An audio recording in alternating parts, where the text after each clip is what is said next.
ونستعينه ونستغفره ونعوذ بالله من شرور أنفسنا ومن سيئات أعمالنا. من يهد الله فلا مضل له ومن يضلله فلا هادي له. ونشهد أن لا إله إلا الله وحده لا شريك له وسندنا مولانا محمدا عبده ورسوله الذي أرسله بالحق بشيرا ونذيرا وداعيا إلى الله بإذنه وسراجا منيرا. فقد قال الله تعالى في كلامه المجيد وفرقانه الحميد: أعوذ بالله من الشيطان الرجيم. بسم الله الرحمن الرحيم. إن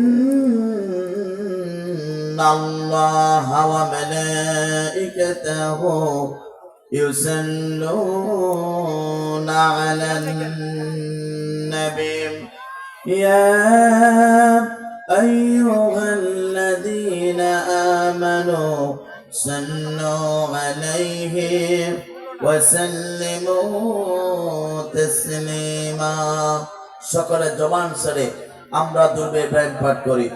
আল্লাহুম্মা সাল্লি আলা মুহাম্মাদিন ওয়া আলা আলি মুহাম্মাদ কামা সাল্লাইতা আলা ইব্রাহিম ওয়া আলা আলি ইব্রাহিম إنك حميد مجيد. اللهم بارك على محمد وعلى آل محمد كما باركت على إبراهيم وعلى آل إبراهيم إنك حميد مجيد. ربي زدني علما ربي زدني علما ربي زدني علما ربي اشرح لي صدري ويسر لي أمري واحلل عقدة من لساني يفقهوا قولي. ربي زدني علما ربي زدني علما ربي اشرح لي صدري ويسر لي أمري واحلل عقدة من لساني يفقهوا قولي. আল্লাহ তোমায় ডাকার মতো ডাকিতে জানি না, তাই কি তুমি দাও না সাড়া বুঝতে পারি না, আমি বুঝতে পারি না। আল্লাহ তোমায় ডাকার মতো ডাকিতে জানি না, তাই কি তুমি দাও না সাড়া বুঝতে পারি না, আমি বুঝতে পারি না। বাবুটা আমি পাপী, আমি পাপের সীমানা,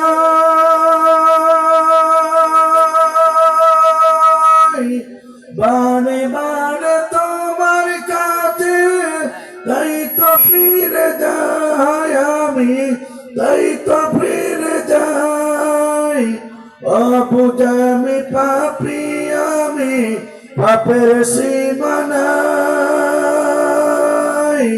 বারে বারে তোমার কাছে তাই তো ফিরে যাই, আমি তাই তো ফিরে যাই। রহিমি তোমার নামের সিফাত, রহিমি তোমার নামের সিফাত, হৃদয় থেকে কখনো যে মুছতে পারি না, আমি মুছতে পারি না। আল্লাহ তোমায় ডাকার মতো ডাকিতে জানি না, তাই কি তুমি দাও না সাড়া, বুঝতে পারি না আমি, বুঝতে পারি না। এ খোদা তুমি অন্তর্যামী, না বলা কথা জানো, মিনতি জানাই অবাগানের তোমার কাছে টানো। এ খোদা তুমি অন্তর্যামী, না বলা কথা জানো, মিনতি জানাই অবাগানের তোমার কাছে টানো। স্রষ্টা তুমি, সৃষ্টি আমি, মাঝে দিয়াল নাই, পাপ করেছি দেখে মনে, তাই তো ক্ষমা চাই আমি, তাই তো ক্ষমা চাই। এরা ভেবে কাজ করালাম, এরা ভেবে কাজ করালাম, অন্ধ বলে তোমার দানে সৌরভ দেখি নাই আমি, সৌরভ দেখি নাই। আল্লাহ তোমায় ডাকার মতো ডাকতে জানি না, তাই কি তুমি দাও না সাড়া, বুঝতে পারি না আমি, বুঝতে পারি না। আল্লাহ তোমায় ডাকার মতো ডাকতে জানি না, তাই কি তুমি দাও না সাড়া, বুঝতে পারি না আমি, বুঝতে পারি না। চিৎকার করে বলেন মারহাবা। রিজি কইলা ইলাহা ও লা ইলাহা সুবহানাল্লাহ আলহামদুলিল্লাহ লা ইলাহা। আসমানে গাল্লাহ, জমিনে গাল্লাহ, হায়াতে আল্লাহ, মাউতে আল্লাহ, লা ইলাহা। সুবহানাল্লাহ আলহামদুলিল্লাহ লা ইলাহা। কোরআন আমাদের সংবিধান, ওরাও সবাই তার বিজয় নিশান। কথা বলুন ঠিক না বেঠি? আপনার আমার সংবিধানের নাম কি? আর আপনার আমার সংবিধানের নাম কি? কারা কারা মুসলমান হাত তুলে আল্লাহকে দেখা। আমরা যাদের মুসলমান, আমাদের জীবন গ্রন্থ নামাজ আল্লাহর কোরআন, আমাদের আওয়াজ আল্লাহ, আমাদের নেতা হচ্ছে জনাবে মুহাম্মদ রাসূলুল্লাহ সাল্লাল্লাহু আলাইহি সাল্লাম। কথা বলুন ঠিক না বেঠি? আমাদের আওয়াজ আল্লাহ, আমাদের নেতা হচ্ছে জনাবে মুহাম্মদ রাসূলুল্লাহ সাল্লাল্লাহু আলাইহি সাল্লাম। আর মুসলমানদের জীবন গ্রন্থ নামাজ আল্লাহর কোরআন। কথা বলুন ঠিক না বেঠি? কিছুদিন আগে আমরা দেখতে পেরেছিলাম ফ্রান্সের সরকারের প্রধানমন্ত্রী ম্যাক্রো বিশ্বনবীকে নিয়ে কটূক্তি করেছিল। বাংলাদেশের তৌহিদি জনতারা টেকনাফ থেকে তেতুলিয়া, রূপসা থেকে পাথুরিয়া, সুন্দরবন থেকে বান্দরবন, প্রত্যেক ট্যাঙ্কসের মুসলমানরা মাথায় কাপড়ের কাপড় বেঁধে গোটা পৃথিবীতে বিশ্বনবীর পক্ষে স্লোগান দিয়েছিল, আমরা সেই নবীর উম্মত। কথা বলুন ঠিক না বেঠে? এখানে শেষ নয় প্রিয় বন্ধুরা, আপনারা মনে বিশ্বনবী আখিরি জামানার নবী, যে নবীর চেহারা দেখলে বলে এতিম সন্তানগুলো পিতা হারানোর বেদনা বলে যেত, যে নবীর চেহারা দেখলে বলে ক্ষুধার্ত সাহাবীগণ ক্ষুধা নিবারণ হয়ে যেত, যে নবীর চেহারা দেখলে বলে অর্থাৎ বিধবারা তাদের স্বামী হারানোর বেদনা ভুলে যেত। সেই নবী যখন এই জমিনে কালেমার দাওয়াত দিয়েছিল, ইসলামের দাওয়াত দিয়েছিল, জাতির লোকদেরকে জাহান্নাম থেকে বাঁচিয়ে আল্লাহর জান্নাতের পথের ঠিকানা ব্যবস্থা গ্রহণ করেছিল। আবু জেহেল সরকার মিথ্যা মামলা খেয়ে দীর্ঘ 29টি মাস কারাবরণ করেছিল। কারারুদ্ধ অবস্থায় গাছের লতাপাতা পর্যন্ত চিবিয়ে চিবিয়ে খেয়েছে, বাথরুমগুলো ছাগলের নেতির মতো হয়েছে। তারপরে কালেমার দাওয়াত থেকে 1 ইঞ্চি সরে দাঁড়ায় নাই। আমরা সেই ঠিক না মানে আমার বন্ধু এখানে শেষ নয়, আপনারা বড় বিশ্বনবী আখিরি জামানার নবী এই জমিনে কালেমার দাওয়াত দেওয়ার কারণে আবুদের সরকার মিথ্যা মামলাকে দীর্ঘ 29 মাস কারাবরণ করেছিল। এই জমিনে কালেমার দাওয়াত দেওয়ার কারণে ওই তায়েফের দুষ্ট যুবকেরা আল্লাহ রাসূলকে টার্গেট করে বৃষ্টির মতন পাথর মেরেছিল। পাথরাঘাত প্রাপ্ত হয়ে নবীর সমস্ত শরীর থেকে রক্ত বের হয়েছিল, জমিনে 3টি বাজারে বেহুশ হয়ে গিয়েছিল। তারপর ইসলামিক কালেমার দাওয়াত থেকে 1 ইঞ্চি সরে দাঁড়ায় নাই। আমরা সেই নবীর উম্মত, কথা বলুন ঠিক না মানে? এই জমিনে কালেমার দাওয়াত দেওয়ার কারণে হত্যা রাসূলের প্রিয় সোনা স্বামীগণ পর্যন্ত তারা হাত দিয়েছেন, চোখ দিয়েছেন, কান দিয়েছেন, বুকে রক্ত দিলে এই জমিনকে সিক্ত করেছে। তারপর রাসূলের প্রিয় সোনা স্বামীগণ পর্যন্ত 1 সেকেন্ডের জন্য মাথা নত করি নাই বাতিল শক্তির কাছে, কথা বলুন ঠিক না বেঠে? আল্লামা ওয়ারাসাতুল আম্বিয়া হত্যা নবীদের উত্তরসূরি আছে হক্কানি আলেমগণ। সেই হক্কানি আলেমগণ গোটা পৃথিবীতে কালেমার দাওয়াত দিয়েছিল, ইসলামের দাওয়াত দিয়েছিল, জাতির লোকদেরকে জাহান্নাম থেকে বাঁচিয়ে আল্লাহ জান্নাতের পথের ঠিকানা ব্যবস্থা গ্রহণ করেছিল।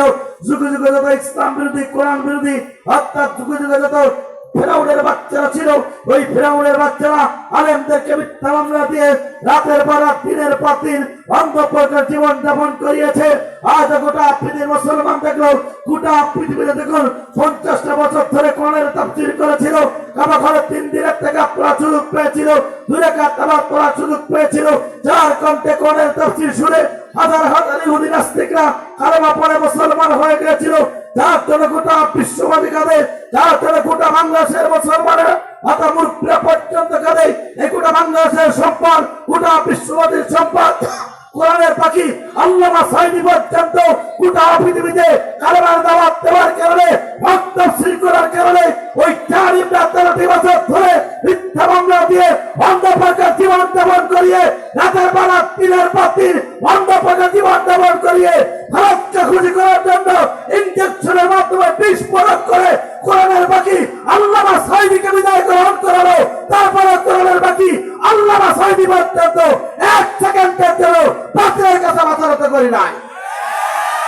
সুতরাং সে বিশ্বনবীর মতন করে যদি আপনারা আমার রক্ত দিতে হয়, সেই নবীর মতন করে যদি আপনার আমার জীবন দেওয়া লাগে, সে বিশ্বনবীর মতন করে যদি মাথার হেলমেট বানানো লাগে, নবীর প্রিয় সাহাবী কিরামদের মতন করে যদি রক্ত দিতে হয়, জীবন দিতে হয়, হাসতে হাসতে ফাঁসির মঞ্চে দেওয়া লাগে, কোরআনের পাখি আল্লামা সাঈদীর মতন করে যদি রক্ত দেওয়া লাগে, জীবন দেওয়া লাগে, বাংলাদেশ আলেমদের মতন করে যদি অন্ধপ্রকার জীবন যাপন করা লাগে, জীবন যাপন করবো। কোরআনের পাখি আল্লামা সাঈদীর মতন জীবন দেবো কারা কারা? আপনারা লাগে দেখে দেয় তারা।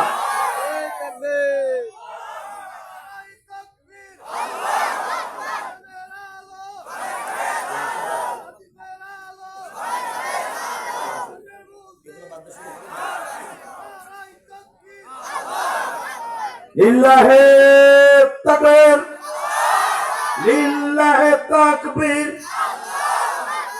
আল কোরআনের আলো, দুনিয়ার মুসলিম, কোরআন আমাদের সংবিধান। ওরাও সবাই তার বিজয় নিশান, নেতার আমাদের রাসূলুল্লাহ। লা ইলাহা লা ইলাহা লা ইলাহা ইল্লাল্লাহু মুহাম্মাদুর রাসূলুল্লাহ সাল্লাল্লাহু আলাইহি ওয়াসাল্লাম। আলহামদুলিল্লাহ, বাংলাদেশের দক্ষিণ পশ্চিম অঞ্চলের ঐতিহ্যবাহী বিভাগ খুলনা বিভাগের ঐতিহ্যবাহী জেলা, ইসলামী আন্দোলনের উর্বর পটভূমি, রক্ত সেনাতক জেলা, ঝিনাইদহ জেলার মহেশপুর থানার ঐতিহ্যবাহী পোড়াদাহ গ্রামবাসীর উদ্যোগে আজকের এই প্রথম বার্ষিক তাফসীর কোরআন মাহফিলের মজ্জাজ মোহতারাম সাহেবে সদর সম্মানিত সভাপতি জনাব মোহাম্মদ আতাউর রহমান দুদু সাহেব, আতাউল্লাহ ফি হায়াতে আমরা দোয়া করি আল্লাহ পাক তার গোলামকে ইসলামের জন্য, কোরআনের জন্য কবুল করুক। চিৎকার করে বলুন আল্লাহুম্মা আমিন। আজকের এই তাফসীর কোরআন মাহফিলের সম্মানিত প্রধান অতিথি জনাব মোহাম্মদ আবুল কালাম আজাদ, সভাপতি 9 নম্বর যাদবপুর ইউনিয়ন বিএনপি, আতাউল্লাহ ফি হায়াতে আমরা দোয়া করি আল্লাহ পাক সম্মানিত প্রধান অতিথিকে ইসলামের জন্য কোরআনের জন্য কবুল করুক। চিৎকার করে বলুন আল্লাহুম্মা আমিন। আজকের তাফসীর কোরআন মাহফিলের সম্মানিত বিশেষ অতিথিবৃন্দ জনাব মোহাম্মদ আব্দুর রাজ্জাক, সাধারণ সম্পাদক 9 নম্বর যাদবপুর ইউনিয়ন বিএনপি, জনাব মোহাম্মদ ইসমাইল হোসেন, সাংগঠনিক সম্পাদক 9 নম্বর যাদবপুর ইউনিয়ন বিএনপি। আল্লাহ পাক সকলকে ইসলামের জন্য কবুল করুক। চিৎকার করে বলুন আল্লাহুম্মা আমিন। আজকের তাফসীর কোরআন মাহফিলের সম্মানিত প্রধান বক্তা আন্তর্জাতিক খ্যাতি সম্পন্ন মুফাসসির কোরআন, বিশ্ব ইসলামী চিন্তাবিদ, কোরআনের গবেষক এবং লেখক, গোটা বাংলাদেশের বক্তৃতা জগতে এক উজ্জ্বল ধ্রুবতারা, গোটা বাংলাদেশের বক্তৃতা জগতে এক উজ্জ্বল জ্যোতিষ্ক, কোরআনের পক্ষে আল্লামা সাঈদীর সবচেয়ে যোগ্য উত্তরসূরি, আমার অত্যন্ত শ্রদ্ধ ব্যক্তিত্ব, শ্রদ্ধ বড় ভাই, গোটা বাংলাদেশে যারা আলোচনা শোনার জন্য রাতের পর রাত দিনের পর দিন মানুষের অপেক্ষমান থাকেন, হযরত মাওলানা কারি আব্দুল্লাহ আল আমিন সাহেব, ঢাকা। আতানাল্লাহ ফি হায়াতে আমরা দোয়া করি আল্লাহ পাক সম্মানিত মেহমানকে জাতির ক্লান্তিক অবস্থায় শরীরকে সুস্থ রেখে জাতির ক্লান্তিক অবস্থায় যেন কোরআন এবং হাদিস থেকে গুরুত্বপূর্ণ আলোচনা করতে পারে সেই তৌফিক দান করুক। চিৎকার করে বলুন আল্লাহুম্মা আমিন। স্টেজে উপস্থিত হযরত উলামায়ে কেরাম, বিশিষ্ট ব্যক্তিবর্গ, আমার বাম পাশে বসে আছেন আপনাদের জনপদের কৃতি সন্তান, আমার অত্যন্ত শ্রদ্ধেয় বড় ভাই, গাজীর দরগা ফাজিল মাদ্রাসার সম্মানিত প্রভাষক জনাব হযরত মাওলানা আজিজুর রহমান সাহেব। আতানাল্লাহ ফি হায়াতে আমরা দোয়া করি আল্লাহ পাক সম্মানিত বড় ভাইকে গোটা বাংলাদেশের একজন সবচেয়ে সুনামধন্য শিক্ষক হিসাবে কবুল করুক। চিৎকার করে বলুন আল্লাহুম্মা আমিন। আমাকে সেই খুলনা থেকে দাওয়াত নিয়ে আপনাদের মাঝে এনেছেন এই জনপদের কৃতি সন্তান, আমার অত্যন্ত শ্রদ্ধেয় স্নেহের ছোট ভাই হাফেজ আরিফুজ্জামান, আল্লাহ পাক তাকে ইসলামের জন্য কবুল করুক। চিৎকার করে বলুন আল্লাহুম্মা আমিন। সামনে বসত মুরব্বী কেরাম, যুবক ভাইরা, ছোট ছোট ভাইরা, পর্দার আমার শিক্ষিত মা বোনেরা, জাতির বিবেক সাংবাদিক বৃন্দ, বাংলাদেশ সরকারের প্রশাসনিক ইন্টেলিজেন্স ব্রাঞ্চের সদস্যবৃন্দ, সকলকে জানাচ্ছি হৃদয় নির্মল আন্তরিক সালাম। আসসালামু আলাইকুম ওয়া রাহমাতুল্লাহি ওয়া বারাকাতুহু। সে মহান রবের প্রতি আমরা শুকর আদায় করি যিনি আপনাকে আমাকে রাতের ঘুমকে হারাম করে মহাগ্রন্থ আল কোরআনুল কারীমের আলোচনা শোনার জন্য আসমানের নিচে জমিনের উপর এক খণ্ড জায়গা বসে যে মহান রবের পক্ষ থেকে আনিত বিধান কোরআন আলোচনা শোনার জন্য যে মনিব কবুল করেছেন সে মহান রবের দরবারে দিল করা শুকর আদায় করি। চিৎকার করে বলেন আলহামদুলিল্লাহ, আর জোরে বলেন আলহামদুলিল্লাহ। রব্বানা লাকাল হামদ হামদান কাসীরান তাইয়্যিবান মুবারাকান ফীহি। প্রশংসা করলাম কার? আর জোরে বলেন প্রশংসা করলাম কার? সবসময় বান্দা আল্লাহর প্রশংসা করার দরকার আছে না নাই? বান্দা আল্লাহর প্রশংসা করলে সবচেয়ে লাভ হয় বান্দার। কথা বলুন ঠিক না ঠিক? আমরা যেন সবসময় আল্লাহর প্রশংসা করতে পারি। চিৎকার করে বলেন আলহামদুলিল্লাহ। দুরূদ এবং সালাম যাপন করি বিশ্ব মানবতার একমাত্র দিশারি, বিশ্ব মানবতাবিদ, আপনার আমার নবী নবীদের সর্দার, যে নবী গোটা পৃথিবীতে মানুষের তৈরি করা আইনের গোলামি না করে কেবলমাত্র শুধুমাত্র একমাত্র এই কালেমার দাওয়াত দেওয়ার কারণে, ইসলামের দাওয়াত দেওয়ার কারণে নির্যাতিত হয়েছে, নিষ্পেষিত হয়েছে, নিগৃহীত হয়েছেন। এই কালেমার দাওয়াত দেওয়ার কারণে তিনি জেল খেটেছেন, মিথ্যা মামলাকে অন্ধপুর কাছে জীবন যাপন করেছেন। এই কালেমার দাওয়াত দেওয়ার কারণে মাথার হেলমেট ফেটেছিল, সারা শরীর থেকে রক্ত বের হয়েছিল। তারপরও আপনার আমার নবী, বিশ্ব নবী, আখিরি জামানার নবী কালেমার দাওয়াত থেকে 1 ইঞ্চি সরে দাঁড়ায় নাই। আজকের এই তাফসীর মাহফিল থেকে সেই নবীর প্রতি দুরূদ আর সালাম সাহেব সাল্লাল্লাহু আলাইহি ওয়াসাল্লাম। মাগফিরাত কামনা করি সেসব ভাইদের জন্য যাদের জীবনটা ইসলামের জন্য দিয়েছেন, কোরআনের জন্য দিয়ে গোটা পৃথিবীতে যাদের নামগুলো স্বর্ণকে লেখা হয়েছে জান্নাতের সর্বশ্রেষ্ঠদের মর্যাদান করুক। চিৎকার করে বলুন আল্লাহুম্মা আমিন। প্রিয় উপস্থিতি, আমরা এই কোরআনের ময়দানে শিবিরে খুশি না বেজার? জোরে বলেন খুশি না বেজার? যদি হন খুশি আওয়াজ দেওয়া লাগবে একটু বেশি। দেশের অবস্থা করুন, বক্তা দরকার আমাদের মতন সাইজ তরুণ, কারণ আগামীর বাংলাদেশ কোরআনের বাংলাদেশ। কথা বলুন ঠিক না বেঠিক? আগামীর পৃথিবী কোরআনের পৃথিবী, আগামীর পৃথিবী ইসলামের পৃথিবী, আগামীর পৃথিবী টুপিওয়ালাদের পৃথিবী। কথা বলুন ঠিক না বেঠিক? এই জন্য আপনাকে আমাকে এই কোরআনের কাছে ফিরে আসার দরকার আছে না নাই?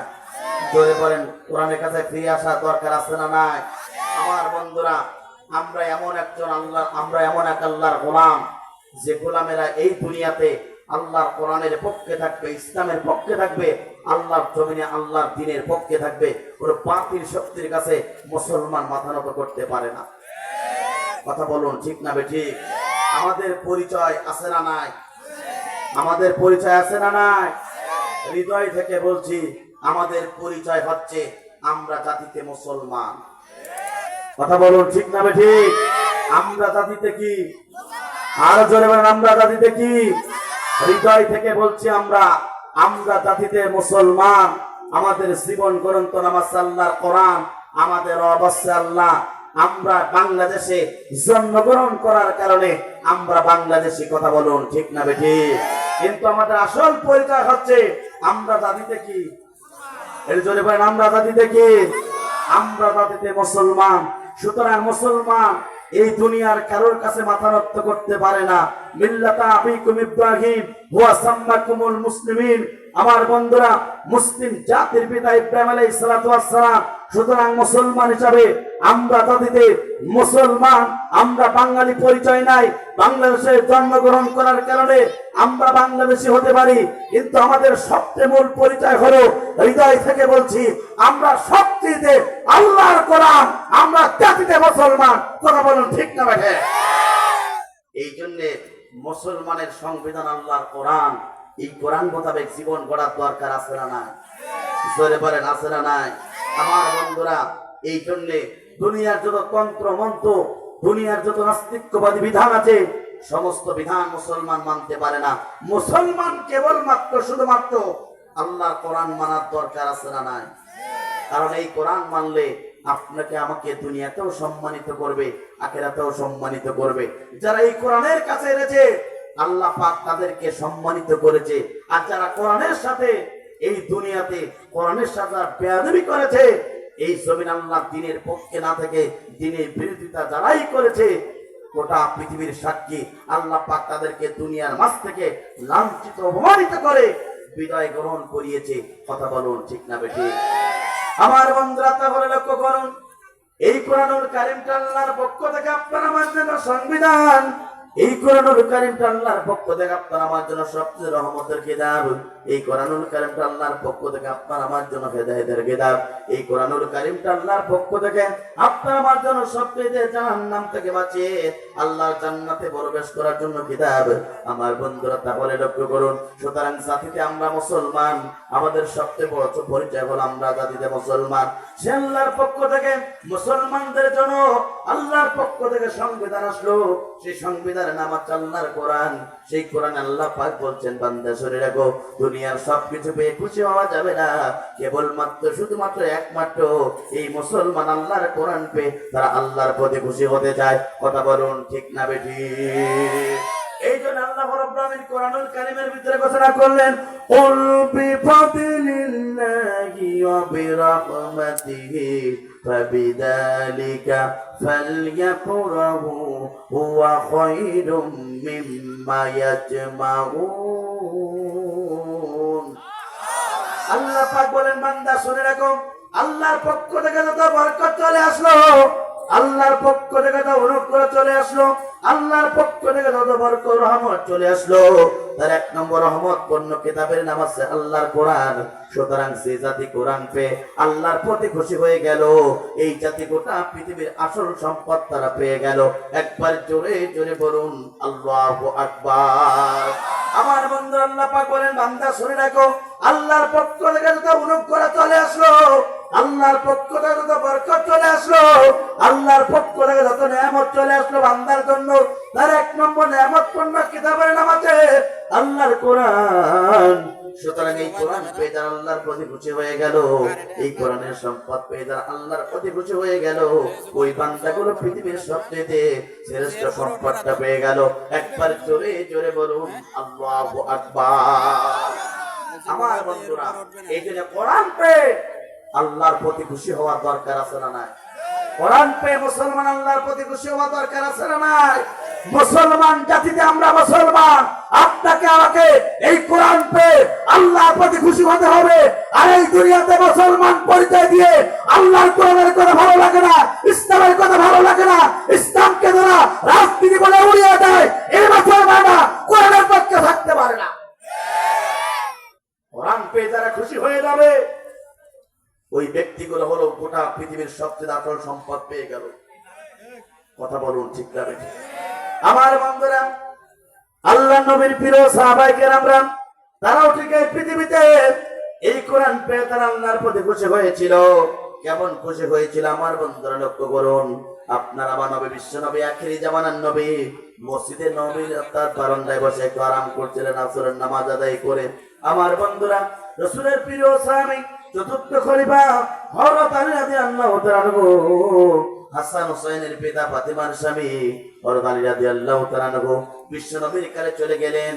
বিশ্ব নবীকে ডেকে বললেন, ইয়া রাসূলুল্লাহ, হাবিবাল্লাহ, আমি আল্লাহর বন্টন ব্যবস্থা বড় খুশি হয়েছি। ইয়া রাসূলুল্লাহ, হাবিবাল্লাহ, আমি আল্লাহর প্রতি বড় খুশি হয়ে গিয়েছি। এই কথা যখন আলী বললেন, সঙ্গে সঙ্গে আলীর চোখ দিয়ে, দুই চোখ দিয়ে, অঝর নয়নে দুই চোখ দিয়ে পানি পড়া টপ টপ পড়া শুরু হয়ে গেল। আমার বন্ধুরা, দাড়ি মোবারক বেয়ে বেয়ে জমিনে টপ টপ করে পানি পড়া শুরু হয়ে গেল। আল্লাহ নবী সঙ্গে সঙ্গে আলীকে বললেন, আলী, তুমি কি কারণে আল্লাহর প্রতি খুশি হয়ে গিয়েছো? তোমার জবান থেকে একটি বারের জন্য জানতে চাই। সঙ্গে সঙ্গে আমার বন্ধুরা, আলী রাদিয়াল্লাহু তাআলা আনহু বিশ্ব নবীকে ডেকে বললেন, ইয়া রাসূলুল্লাহ, হাবিবাল্লাহ, এ মক্কার সবথেকে বড় চেয়ারটা আমি পাই নাই। ইয়া রাসূলুল্লাহ, হাবিবাল্লাহ, এ মক্কার সবচেয়ে সম্পদশালী ব্যক্তি আমি হতে পারি নাই। ইয়া রাসূলুল্লাহ, হাবিবাল্লাহ, এ মক্কার সবচেয়ে বড় সম্পদশালী ব্যক্তি আমি হতে পারি নাই। বড় চেয়ারটা আমি পাই নাই, কিন্তু আল্লাহর পক্ষ থেকে যে কোরআনটা আসলো, এই কোরআনটা পেয়ে আমি আল্লাহর প্রতি বড় খুশি হয়ে গিয়েছি। সঙ্গে সঙ্গে আল্লাহ নবী আলীকে বললেন, আলী শুনে রাখো, যেহেতু তুমি কোরআন পেয়ে আল্লাহর প্রতি খুশি হয়ে গিয়েছো, ও আলী তুমি শুনে রাখো, গোটা পৃথিবীর মুসলমানেরা, গোটা পৃথিবীর মানুষগুলো যদি এই কোরআন পেয়ে তারা আল্লাহর প্রতি খুশি হয়ে যেত, ওই ব্যক্তিগুলা আল্লাহর সবচেয়ে রহমতপূর্ণ বান্দারা তারা ঘরে গণিত হতো। একবার জোরে জোরে বলুন আল্লাহু আকবার।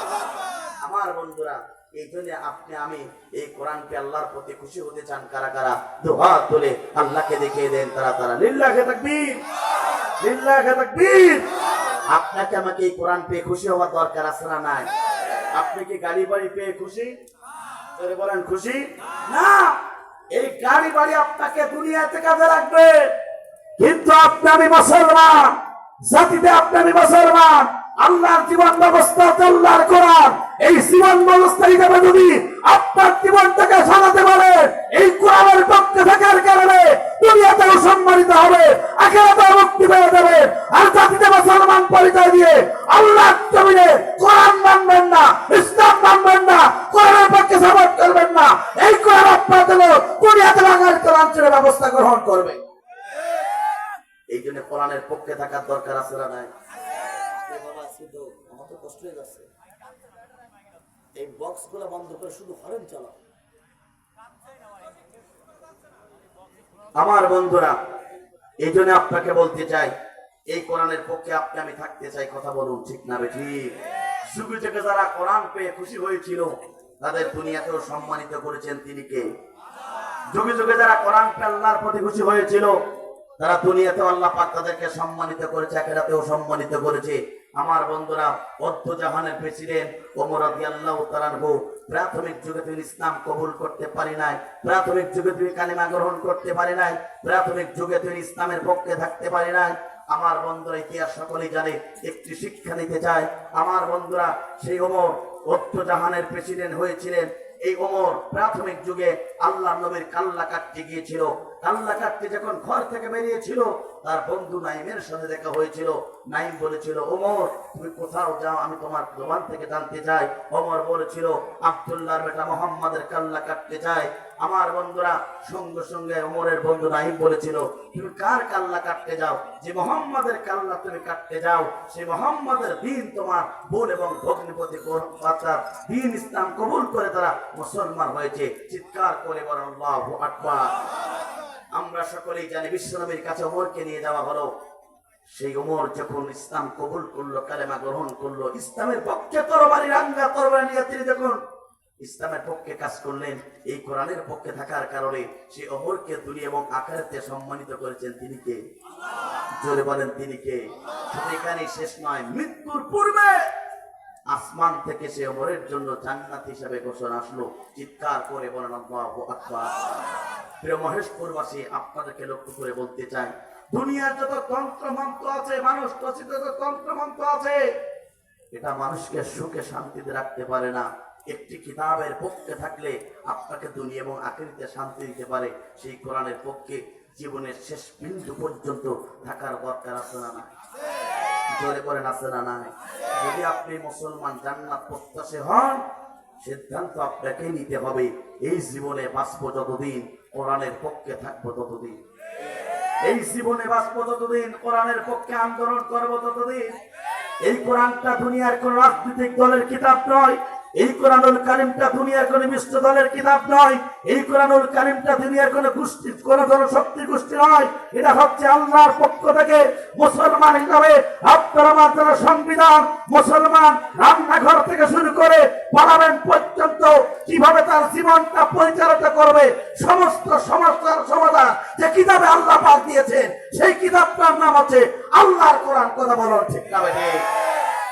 এই জন্য আপনার জীবনের চালাতে হবে কোরআন দিয়ে, মানুষ রচিত জীবন দিয়ে, কোরআন দিয়ে। কথা বলুন ঠিক না বেঠি? আমার বন্ধুরা, যুগে যুগে যারা এই কোরআনের পক্ষে ছিল, ইসলামের পক্ষে ছিল, যুগে যুগে যারা হকের পক্ষে ছিল, যুগে যুগে যারা দ্বীন কায়েমের পক্ষে ছিল, জাতির লোকেরা সেই যুগে যুগে যারা হকের পক্ষে ছিল তাদেরকে সহ্য করতে পারে না। কথা বলুন ঠিক না বেঠি? আমার বন্ধুরা, আজকে বিষয়টা নির্ধারণ করেছি, যুগে যুগে যারা হকের পক্ষে ছিল, যুগে যুগে যারা ইসলামের পক্ষে ছিল, জাতির লোকেরা সে হকপন্থী ব্যক্তির সাথে কি আচরণ করেছিল জানার দরকার আছে না নাই? জোরে বলেন আছে না নাই? যুগে যুগে যারা দ্বীন কায়েমের পক্ষে ছিল, জাতির লোকেরা তাদের সাথে অসৎ আচরণ করেছিল, ইতিহাস তার প্রমাণ করে। কথা বলুন ঠিক না বেঠি? আমার বন্ধুরা, তাহলে লক্ষ্য করুন, যে বিষয়ে আজকে আলোচনা করতে চাই, বিষয়টা নির্ধারণ করেছি, যুগে যুগে যারা আল্লাহর জমিনে আল্লাহর দ্বীন কায়েমের পক্ষে ছিল, যুগে যুগে যারা আল্লাহর জমিনে আল্লাহর ইসলামের পক্ষে ছিল, যুগে যুগে যারা আল্লাহর জমিনে আল্লাহর কোরআনের সমাজ নির্মাণ করার জন্য যারা কালেমার দাওয়াত দিয়েছিল, হকের দাওয়াত দিয়েছিল, ওই জাতির লোকেরা হকপন্থী ব্যক্তির সাথে কি আচরণ করেছিল জানার দরকার আছে না নাই? বর্তমানের আলোকে বর্তমানে জাতির লোকেরা আপনার সাথে কেন অসৎ আচরণ করে, আপনাকে কেন কটূক্তি করে, আপনার সাথে কেন আপনাকে পিটা চেলায় রক্তাক্ত করতে চাই, ইতিহাস প্রমাণ করে। আমার বন্ধুরা, যুগে যুগে যারা এই পৃথিবীতে আল্লাহর দ্বীনের পক্ষে ছিল, হকের পক্ষে ছিল, আমার বন্ধুরা, এই পৃথিবীর প্রথম রাসূল নাম তার ছিল নূহ আলাইহিস সালাতু ওয়াস সালাম। তিনি পর্যন্ত কালেমার দাওয়াত দিয়েছিল, তিনি পর্যন্ত হকের দাওয়াত দিয়েছিলেন, তিনি পর্যন্ত জাতির লোকদেরকে জাহান্নাম থেকে বাঁচিয়ে আল্লাহর জান্নাতের পথের ঠিকানার ব্যবস্থা গ্রহণ করেছিল। আমার বন্ধুরা, সেই নূহ আলাইহিস সালাতু ওয়াস সালামকে জাতির লোকেরা তাকে ধরেছে, দুই হাতে বেঁধেছে, পা বাঁধার পরে তাকে রক্তাক্ত করেছে, নির্যাতন করেছে, জুলুম নির্যাতন করা হয়েছে, বরং তাকে মেরে ফেলার পর্যন্ত প্ল্যান করেছে, ষড়যন্ত্র লিপ্ত হয়েছিল। তারপরে পৃথিবীর প্রথম রাসূল নূহ আলাইহিস সালাতু ওয়াস সালাম দ্বীনের দাওয়াত থেকে 1 ইঞ্চি সরে দাঁড়ায় নাই। কথা বলুন ঠিক না বেটি?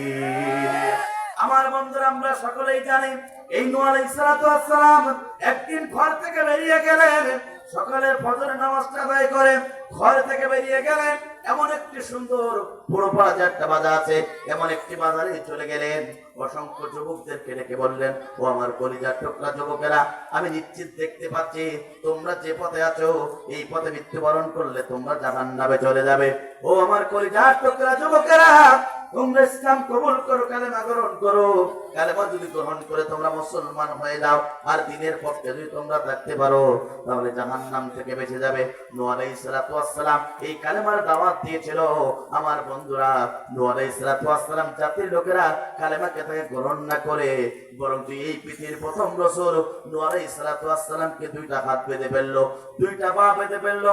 বাজারে, উত্তপ্ত বাজারের প্রান্তরে, অর্থাৎ ওই বাজারের মাঝখানে একটা জায়গায় নিয়ে তাকে আঘাত করা শুরু হয়ে গেল, রক্তাক্ত পর্যন্ত করা হলো, মুখের উপরে থুতু নিক্ষেপ করা হলো। আমার বন্ধুরা, নূহ আলাইহিস সালাতু ওয়াস সালাম বেহুশ যখন হয়ে গেল, ওই যুবকেরা মনে করলো এই নূহ দুনিয়ার মাঝে বিদায় গ্রহণ করেছে, এটা মনে করে তারা চলে গেল। সন্ধ্যা উপনীত হয়ে গেল। সন্ধ্যার পরে নূহ আলাইহিস সালাতু ওয়াস সালাম হুঁশে ফিরে আসলেন। সঙ্গে সঙ্গে হুঁশ ফেরার পরে দেখলেন সারা শরীর থেকে রক্ত ঝরে। এই রক্তমাখা শরীর নিয়ে বাড়ি থেকে প্রত্যাবর্তন করলেন।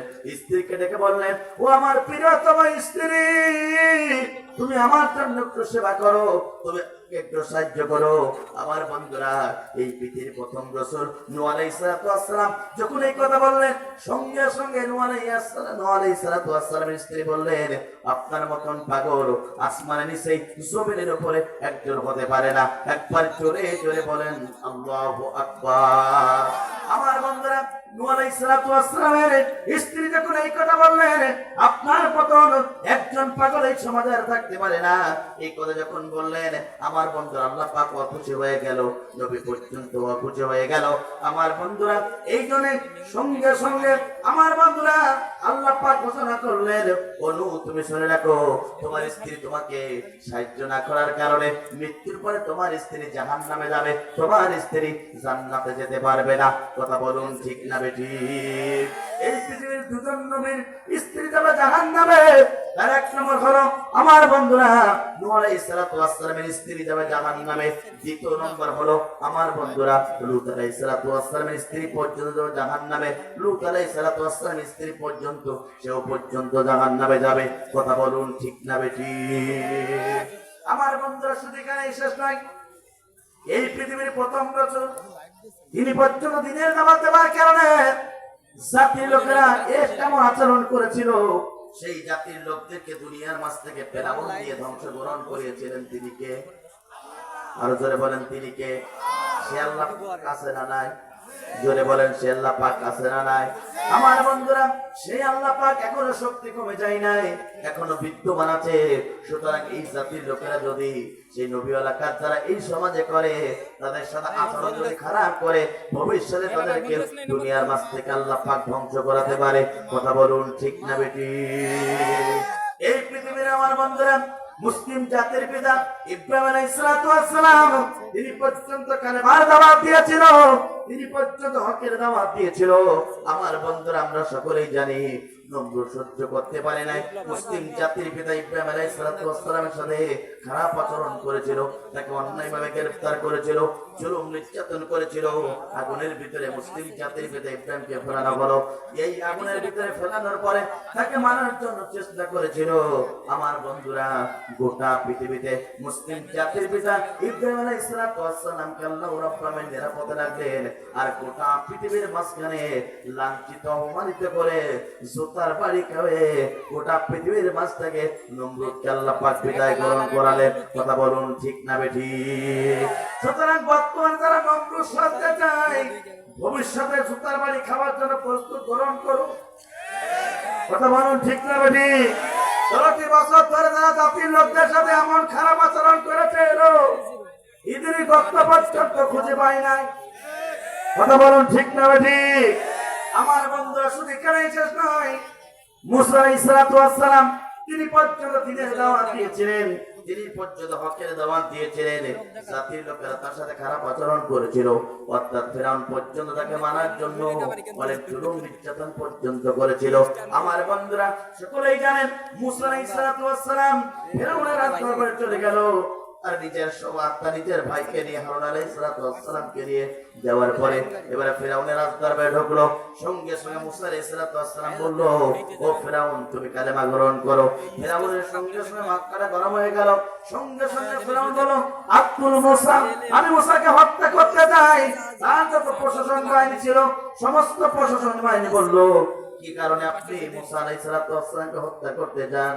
সঙ্গে সঙ্গে বলল, ইন্নী আখাফু, আমার ভয় হয়, আমার চিন্তা হয়, আমার এই জীবন ব্যবস্থা পরিবর্তন করে যদি মুসার জীবন ব্যবস্থা এই সমাজে প্রতি বাস্তবায়ন হয়ে যায়, আমি ফেরাউন 1 সেকেন্ডের জন্য চেয়ারে বসে থাকতে পারবো না। কথা বলুন ঠিক না বেঠিক? আজও ফেরাউন মার্কা মুসলমান আছে না নাই? জোরে বলেন আছে না নাই? আমার বন্ধুরা, ফেরাউন মার্কা মুসলমান সেজেছিল যারা, বাংলার জমিন থেকে পালাতে বাধ্য হয়েছে তারা। ভবিষ্যতে কেউ যদি ফেরাউনের আচরণ করে, তাদেরকেও বাংলার জমিনে জায়গা না হতেও পারে। কথা বলুন ঠিক না বেঠিক? ইতিহাস থেকে শিক্ষা গ্রহণ করো। এখনো পর্যন্ত যে ছাত্র আন্দোলনের ভাইরা, 2017 ভাইরা বুকে রক্ত ঢেলে এই জমিনকে তারা শিক্ষা করেছিল, স্বাধীন করেছিল, ছাত্রদের স্বাধীন করা, তার তারিখ ভবিষ্যতে তোমাদের পরিণতি একই হতে পারে।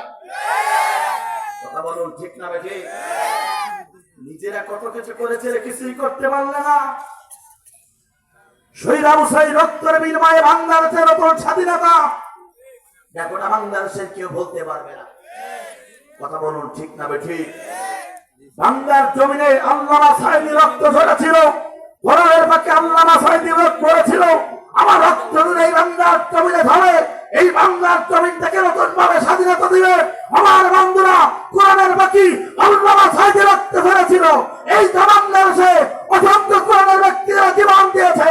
উদাহরণের রক্তের বিনিময়ে বাংলাদেশের নতুন রক্তের স্বাধীনতা চেতনা গ্রেফতারি করতে চায়। ভবিষ্যতে বাংলাদেশে তাদের ঠিকানা হতেও পারে। একথা বললে কিছু কিছু মানুষের কলিজা জ্বলে। কথা বলুন ঠিক না বেঠিক? বলেন তো এটা সত্য কথা কিনা? সত্য কথা বললে পরে কিছু মানুষের জ্বলে। কথা বলুন ঠিক না বেঠিক? কিছু মানুষের জ্বলে। কিন্তু বলতে চাই বন্ধুরা, এই বাংলাদেশের 56,000 বর্গ মাইলের বাংলাদেশের এদেশের মুসলমানদের ঘুম ভাঙে আজান শোনে, এদেশের মুসলমানরা ঘুমাতে যায় আজান শোনে। ইতিহাস প্রমাণ করে বাংলাদেশের বুকে যদি সমস্ত মানুষগুলিকে ঐক্যবদ্ধভাবে যদি বাংলার জমিনে কোরআনের রাজকর্মের পক্ষে থাকতে হবে, এই মুসলমানেরা আর কোন জালিমকে দুনিয়ার কোন জায়গায় দেখতে চায় না। কথা বলুন ঠিক না বেঠিক? আমার বন্ধুরা, কোরআন যেটা সাপোর্ট করে না, মুসলমান সেই কাজ করতে পারে না। পরের সম্পদ লুট করা কি ভালো কাজ না খারাপ কাজ? জোরে বলেন, ভালো কাজ না খারাপ কাজ? পরে এই সমাজের কোন নামাজি ব্যক্তি কোন মানুষের ঘের দখল করতে পারে না। এই বাংলাদেশের কোন নামাজি ব্যক্তি কোন মানুষের ব্যবসা প্রতিষ্ঠানে লুটতরাজ পর্যন্ত করতে পারে না। এই বাংলাদেশের কোন নামাজি ব্যক্তি কোন ব্যক্তির এখনো পর্যন্ত চাঁদা দাবি করতে পারে না। এটা যারা করে এরা মুসলমানের সন্তান হতে পারে না। কথা বলুন ঠিক না বেঠি? এরা ইসলামের পক্ষে লোক হতে পারে না, কোরআনের পক্ষে লোক হতে পারে না। এরা বাংলার জমিনে সোনার বাংলা হোক, এটা তারা চায় না। এরা চায় নিজের আখের ঘরের গোছানোর জন্য। সুতরাং নিজের আখের ঘরে গোছাতে চায়। এরা মুসলমানের ইসলামের পক্ষে লোক হতে পারে না। সমাজে আছে না না? আছে না না? আমার বন্ধুরা, আজকে মিডিয়ার মাধ্যমে গোটা বাংলাদেশকে বলতে চাই, আজকে প্রত্যেকটা ব্যক্তি আমাদের কাছে ফোন করে বলে, হুজুর 16টা বছর ধরে ছিলাম ভালো, রাস্তাঘাটে রাত 2টা বলে এখন চলতে পারে না, আলেমদের ডাকাতি পর্যন্ত করে। কথা বলুন ঠিক না বেঠি? বর্তমানে এখন রাস্তাতে গেলে দেখেছেন, কয়েকদিন আগে আমি হামজার গাড়িতে আমার বন্ধুরা ডাকাতির কবলে পড়েছিল, সে একটা রূপ দিয়ে। এরপরে দেখেছেন শিল্পী মশিউর রহমান, আপনি অর্থাৎ তিনি অনুষ্ঠান শেষ করে আসতেছিলেন, তার গাড়িটা পর্যন্ত ডাকাত হয়েছে, তাকে পর্যন্ত কোপানোর জন্য চাইনিজ করে তাকে হত্যার প্রাণ পর্যন্ত করেছিল। আমার বন্ধুরা, এমন বাংলাদেশ আমরা দেখতে চাই না। আমরা সেই বাংলাদেশ দেখতে চাই যে বাংলাদেশে একটা ডাকাতি পর্যন্ত হবে না। আমরা সেই বাংলাদেশ দেখতে চাই যে বাংলাদেশের কোন মানুষের সম্পদ লুট করতে পারবে না। আমরা তেমন বাংলাদেশ দেখতে চাই যে বাংলাদেশের মানুষেরা, একজন নারী রাত 3টার পরে একা একা রাস্তাতে চলে যাবে, কোন পুরুষেরা পর্যন্ত তার দিকে নজর দিতে পারবে না। আমরা এই বাংলাদেশ দেখতে চাই যে বাংলাদেশে কেউ যদি চুরি করে, ধর্ষণ করে, কেউ যদি খারাপ কাজ করে, তার বিচার হবে কোরআন দিয়ে। এমন বাংলাদেশ কারা কারা দেখতে চান? তো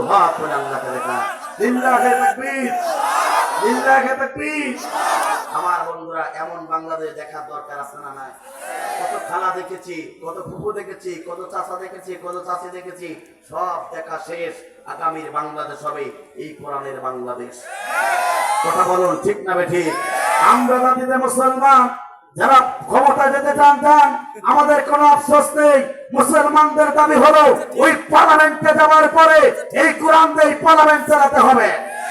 কারণ বিশ্বনবী অর্থাৎ 40 বছর পরে যে কোরআন দিয়ে 10টি বছর ধরে মদিনার প্রেসিডেন্ট ছিলেন বিশ্বনবী, 10টি বছর ধরে যে কোরআন দিয়ে বিচার কার্যালয় চালিয়েছে, যে কোরআন দিয়ে পার্লামেন্ট চালিয়েছে, যে কোরআন দিয়ে সমস্ত বিধান সমাজের মুখে বাস্তবায়ন করেছে, আপনার আমার মুসলমান হিসাবে দাবি হলো বাংলার জমিনে যারাই ক্ষমতা চান, যার মাঝে আত্মস্থ নেই, একটাই দাবি হলো কোরআন দিয়ে সব চালাতে হবে। আর কোরআন দিয়ে যদি সমাজ চলে, এই সমাজে কোনো দুর্নীতি থাকবে? জোরে বলেন, থাকবে না। আমার বন্ধুরা তাহলে লক্ষ্য করুন, মুসা আলাইহিস সালাম দিনের দাওয়াত দিয়েছিল, ফিরআউন সহ্য করতে পারি নাই, মুসাকে মারার জন্য আমার বন্ধুরা নীল নদের প্রান্তে পর্যন্ত নিয়ে যাওয়া হয়েছিল। সে নীল নদের প্রান্ত থেকে মুসা আলাইহিস সালামকে আল্লাহ রাব্বুল আলামিন বাঁচিয়েছিলেন। আর গোটা পৃথিবীতে দৃষ্টান্ত রাখার জন্য ফিরআউনকে আল্লাহ রাব্বুল আলামিন সুপিয়ে সুপিয়ে মেরেছিলেন। কথা বলুন ঠিক না বেঠিক? বর্তমানে ফিরআউনের আচরণ করবে যারা, ভবিষ্যতে পানিতে সুপিয়ে চুপানে খাতে হবে তাদের। কথা বলুন ঠিক না বেঠিক? আমার বন্ধুরা, আপনারা মানবে বিশ্বনবী আখিরি জামানার নবী, তিনি পর্যন্ত এই জমিনে কালেমার দাওয়াত দিয়েছিল, হকের দাওয়াত দিয়েছিল, ইসলামের দাওয়াত দিয়েছিল। আমার বন্ধুরা আবু জাহল উতবা সাইবারা সহ্য করতে পারে নাই। আমার বন্ধুরা আল্লাহর নবীকে পর্যন্ত জুলুম নির্যাতন করেছিল, ঘর ছাড়া করেছিল, যারা করেছিল আল্লাহর নবীকে পর্যন্ত মানার পর্যন্ত প্ল্যান করেছিল, ষড়যন্ত্র লিপ্ত হয়েছিল। আমার বন্ধুরা সেই নবীকে গোটা পৃথিবীতে আল্লাহ রাব্বুল আলামিন বাঁচিয়ে রাখলেন। আর আবু জাহল উতবা সাইবাদেরকে দুনিয়ার মাঝ থেকে আল্লাহ রাব্বুল আলামিন বিদায় গ্রহণ করালেন। কথা বলুন ঠিক না বেঠিক? এই জন্য আল্লাহ রাব্বুল আলামিন কোরআনুল কারীমের ভিতরে সূরা ইয়াসিনের ভিতরে আল্লাহ পাক জানিয়ে দিয়েছেন, বান্দা শুনে রাখো, আফসোসের বিষয় হচ্ছে, পরিতাপের বিষয় হচ্ছে, ওদের কাছে এমন কোন রাসূল গেল না, ওদের কাছে এমন কোন পয়গম্বর গেল না যে পয়গম্বরদের সাথে জাতির লোকেরা খারাপ আচরণ করে নাই। কথা বলুন ঠিক না বেঠিক? আল্লাহ পাক বলেন, ইয়া হাসরাতান আলাল ইবাদি মা ইয়াতিহিম মির রাসূলিন ইল্লা কানু বিয়াস্তাদিউন। আল্লাহ পাক বলেন, ওদের কাছে এমন কোন রাসূল গেল না, ওদের কাছে এমন কোন পয়গম্বর গেল না, ওদের কাছে এমন কোন সতর্ককারী গেল না, জাতির লোকেরা তাদের সাথে খারাপ আচরণ করে নাই। আজ বাংলার জমিনে তারা জাহান্নাম থেকে বাঁচানোর জন্য ভালো ভালো কথা বলে, ভালো ভালো উপদেশ দেয়, কোরআন থেকে তারা তাফসীর করে। আজকে বাংলাদেশের মুসলমান দেখতে পাচ্ছে আলেমদেরকে সহ্য করতে এক শ্রেণীর মুসলমান বর্তমানে পারে না।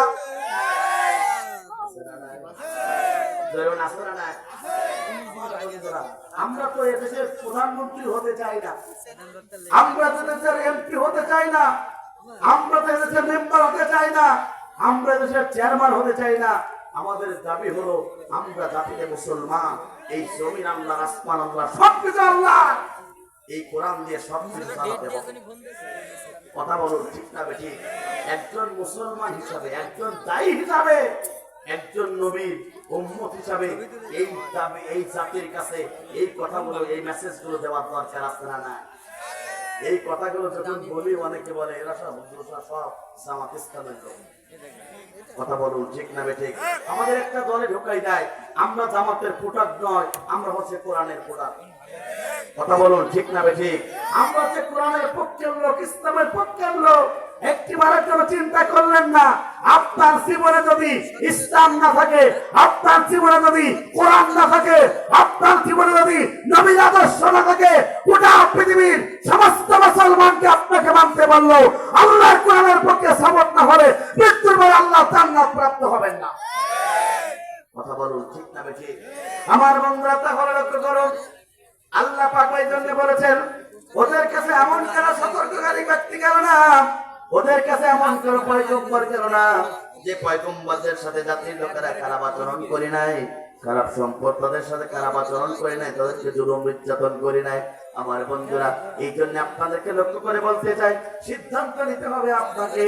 এখন থেকে কোন মুসলমানকে জুলুম করবে না, এখন থেকে কোন মুসলমানকে আপনার কষ্ট দেওয়া যাবে না।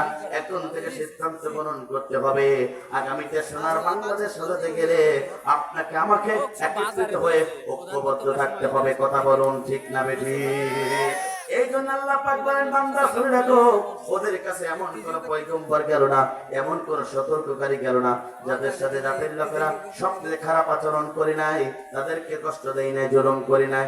আমার বন্ধুরা এই কষ্ট জুলুম যারা দিয়েছে দুনিয়ার মাঝ থেকে আল্লাহ পাক তাদেরকে লাঞ্ছিত করেছে। কথা বলুন ঠিক না বেঠিক? আমার বন্ধুরা এই জন্য এক নম্বর হলো জাতির লোকেরা তাদের সাথে খারাপ আচরণ করেছিল, তাদেরকে কষ্ট দিয়েছিল, জুলুম নির্যাতন করেছিল। আপনি মুসলমান হিসাবে এই জমিনে আমরা কোরআনের পক্ষে থাকতে চাই, ইসলামের পক্ষে থাকতে চাই, আল্লাহর জমিন, আল্লাহর দ্বীন কায়েমের পক্ষে থাকতে চাই, আল্লাহর জমিনে ইসলাম প্রতিষ্ঠার জন্য কাজ করতে চাই। আমরা কোনো মানুষকে আমরা কষ্ট দিতে চাই না। কথা বলুন ঠিক না বেঠিক? আমার বন্ধুরা, এই জন্য শুধু এখানে শেষ নয়, আপনার আমার নবী বিশ্ব নবী আখিরি জামানার নবী, তিনি পর্যন্ত এই জমিনে কালেমার দাওয়াত দেওয়ার কারণে আবু জাহল রাসূলকে কেমন কষ্ট দিয়েছিল, আবু জাহল রাসূলকে কেমন জুলুম নির্যাতন করেছিল, আপনার বন্ধুরা সকলেই জানেন। আপনার আমার নবী বিশ্ব নবী আখিরি জামানার নবীর কপাল পর্যন্ত তারা ফাটিয়ে দিয়েছিল, কপাল থেকে তারা রক্ত ঝরিয়েছিল। যে নবীর গায়ে দেহ পর্যন্ত আল্লাহ পাক মশা মাছি পর্যন্ত বসতে হারাম করেছেন, যে নবীর সাপ পিছুতে কাটতে পর্যন্ত দেহের সমস্ত অঙ্গ প্রত্যঙ্গকে হারাম করেছেন, সেই নবী যখন হেঁটে যেতেন আকাশের চন্দ্রগুলো ছায়া প্রদান করতেন। আপনার আমার নবী বিশ্ব নবী কিয়ামতের কঠিন মুসিবতের দিন এদের সূর্যগুলো মাথার উপরে চলে আসবে, জমিনগুলো তামা হয়ে যাবে, গুনাহগার ব্যক্তির জিহ্বাগুলো যখন নাবেষ্ট ধরে যাবে, যেদিন কাঁদতে কাঁদতে চোখের পানি পড়িয়ে যাবে, চক্ষু দিয়ে যেদিন রক্ত প্রবাহিত হবে, যেদিন সন্তান পিতার পরিচয় দেবে না, পিতাও সন্তানের পরিচয় দেবে না, যেদিন কেউ কারোর পরিচয় দিতে চাইবে না, আমার বন্ধুরা ওই বিভীষিক অবস্থায় আপনার আমার নবী বিশ্ব নবী আখিরি জামানার নবী হাউজে কাউসারের পানির পেয়ালা নিয়ে আপনার আমার জন্য অপেক্ষমান থাকবেন। সেই নবী যখন এই জমিনে কালেমার দাওয়াত দিয়েছিল, হকের দাওয়াত দিয়েছিল, ওই আবু জেহেল সরকার আবু জেহেলটা বিশ্ব নবীকে জুলুম নির্যাতন করেছিল, আল্লাহ রাসূলকে মারার পর্যন্ত ষড়যন্ত্র লিপ্ত হয়েছিল। তারপরে বিশ্ব নবীকে আল্লাহ রাব্বুল আলামিন এই পৃথিবীতে বাঁচিয়ে রাখলেন, আর আবু জেহেলের কুষ্টা সুদ্ধা দুনিয়ার মাঝ থেকে আল্লাহ পাক বিদায় গ্রহণ করিয়ে দিলেন। কথা বলুন ঠিক না বেঠিক? আমার বন্ধুরা লক্ষ্য করুন, এই জন্য আপনাকে আমাকে নবী যে কাজ করেছেন সেই কাজগুলোকে আপনাকে আমাকে করতে হবে। আল্লাহ নবী এই দুনিয়াতে আল্লাহর জীবন ব্যবস্থা বাস্তবায়ন করতে গিয়ে জুলুম নির্যাতনের শিকার হয়েছিল, বলুন তো তারপরেও আল্লাহ নবী কি দিনের দাওয়াত থেকে এক ইঞ্চি সরেছিল? ধরে বলেন না।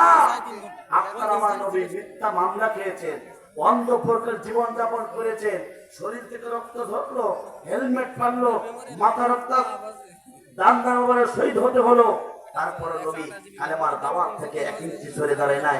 প্রিয় মহেশপুরবাসী, আপনার উপর জুলুম আসুক, নির্যাতন সিস্টেম না কেন, কোন মুসলমান আল্লাহর জমিনে জুলুম নির্যাতন করার পরেও আল্লাহর জমিন থেকে কোরআনের পক্ষে থেকে এক ইঞ্চি সরবেন না? কারা কারা দোয়া তোলে আল্লাহকে দেখিয়ে দেন তারা তারা লিল্লাহে তাকবীর।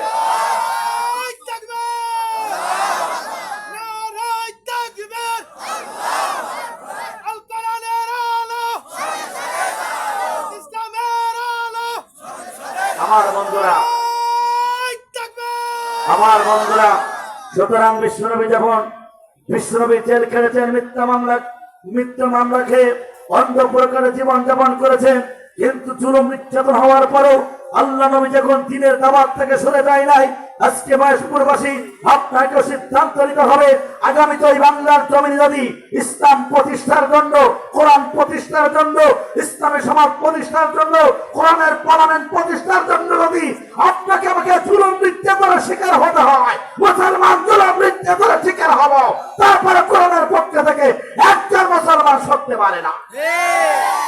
কথা বলুন ঠিক না বেঠিক? মুসলমান আরেকজন মুসলমানকে ভালোবাসে ঐক্যবদ্ধ ভাবে আল্লাহর জমিনে থাকার দরকার আছে না নাই?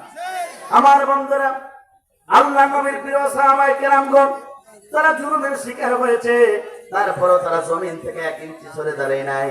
ইতিহাস প্রমাণ করে আপনার আমার নবীর প্রিয় সাহাবায়ে কেরামরা পর্যন্ত এই জমিনে তারা রক্ত দিয়েছেন, জীবন দিয়েছেন, হাসতে হাসতে ফাঁসির মঞ্চে গিয়েছেন, তারপরেও তারা জমিন থেকে এক ইঞ্চি সরে দাঁড়ায় নাই।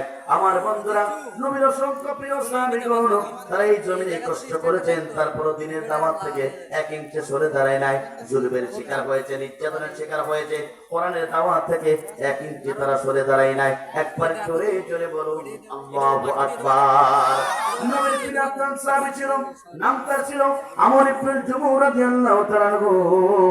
আল্লাহ নবীর প্রিয় সাহাবী আমর ইবনে জুমু প্রাথমিক যুগে ইসলাম কবুল করতে পারেন নাই, কালেমা গ্রহণ করতে পারেন নাই। আমার বন্ধুরা, তার তিনটা সন্তান ছিল, তিনটা সন্তান কালেমা পড়ে বিশ্ব নবীর প্রতি ঈমান এনেছিল, আল্লাহর প্রতি ঈমান এনেছিল। একবার জোরে জোরে বলুন আল্লাহু আকবার। আল্লাহ নবীর প্রিয় সাহাবী আমর ইবনে জুমুহ রাদিয়াল্লাহু তাআলা তিনি ইসলাম কবুল করলেন। আমার বন্ধুরা তার তিনটা সন্তান ইসলাম কবুল করলো, কালেমা গ্রহণ করলো। আমার বন্ধুরা প্রাথমিক যুগে আমর ইবনে জুমুহ তিনি ইসলাম কবুল করতে পারেন নাই। কিছুদিন অতিবাহিত হয়ে গেল, তিনটা সন্তান এসে আমর ইবনে জুমুহকে বলে, ও আমার আব্বা জান, যে পথে আপনি আছেন এই পথে যদি মৃত্যুবরণ করেন, মৃত্যুর পরে আপনি তো জাহান্নামে যাবেন। ও আমার আব্বা জান, বিনিময়ে আপনি ইসলাম কবুল করুন, কালেমা গ্রহণ করুন, মুসলমান হয়ে যান। যদি আপনি মুসলমান হয়ে যেতে পারেন, কঠিন জাহান্নাম থেকে আপনি মুক্তি পেয়ে যাবেন। একবার জোরে জোরে বলুন আল্লাহু আকবার। আমার বন্ধুরা, নবীর প্রিয় সাহাবী আমর ইবনে জুমুহ রাদিয়াল্লাহু তাআলা তিনটা সন্তানের কথা শুনে কিছুদিন অতিবাহিত হয়ে গেল। আমার বন্ধুরা কিছুদিন অতিবাহিত হওয়ার পরে সঙ্গে সঙ্গে মনটা করে গেল।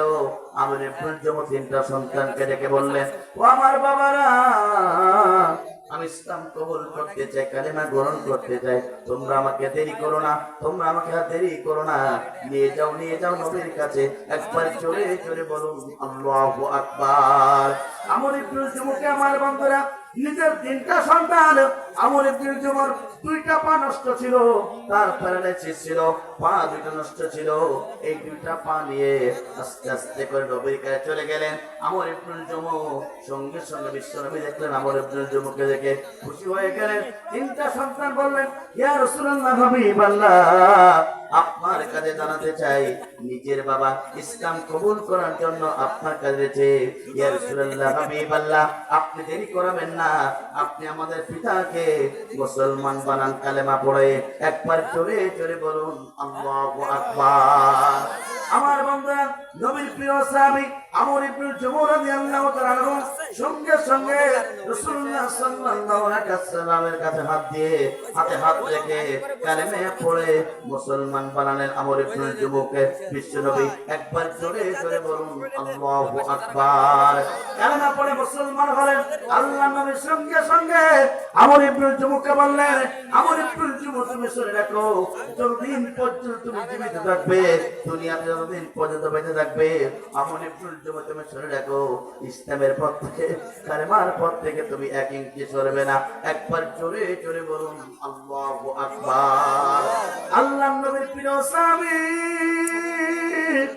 আমর ইবনে জুমুহ ইসলাম কবুল করার সংবাদ সমস্ত দেশে উঠে গেল। আমার বন্ধুরা বাড়ি চলে আসলেন। কিছুদিন অতিবাহিত হয়ে গেল। আল্লাহ নবী সাহাবায়ে কেরামদেরকে লক্ষ্য করে বললেন, ও আমার সাহাবায়ে কেরামরা, তোমাদের সকলকে জিহাদের ময়দানে যেতে হবে। জিহাদের ময়দানে যাওয়ার জন্য কে কে আছে নামটা প্রথমে লেখার ব্যবস্থা গ্রহণ করে দাও। আমার বন্ধুরা, আমর ইবনে জুমুহর তিনটা সন্তান সঙ্গে সঙ্গে নামটা লেখালেন। অসংখ্য সাহাবী নামটা লেখানোর পরে আল্লাহ নবী সঙ্গে সঙ্গে আমর ইবনে জুমুহর তিনটা সন্তানকে লক্ষ্য করে বলল, যাও যাও যাও, তোমরা বাড়িতে চলে যাও, তোমাদের বাবার কাছে, তোমাদের মায়ের কাছ থেকে বিদায় নিয়ে আসো। আমার বন্ধুরা তিনটা সন্তান চলে গেলেন বাড়ির দিকে।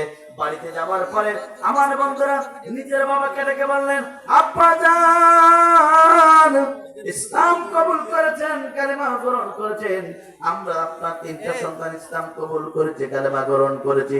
ও আমার বাবা জান, আল্লাহর জমিন, আল্লাহর দ্বীন প্রতিষ্ঠার জন্য জিহাদের ময়দানে যেতে হবে, আপনি আমাদের জন্য একটু দোয়া করে দেন। আমার বন্ধুরা সঙ্গে সঙ্গে আমর ইবনে জুমুহ তিনটা সন্তানের জন্য দোয়া করে দিলেন। একবার জোরে জোরে বলুন আল্লাহু আকবার। আল্লাহর নবী সঙ্গে সঙ্গে ওই তিনটা সন্তানদের বাড়ি পাঠালেন। পিতাও তাদের জন্য দোয়া করলেন। মায়ের কাছে চলে গেলেন। মাকে ডেকে বলেন, আম্মা জান, জীবনে আর দেখা হবে কিনা জানি না,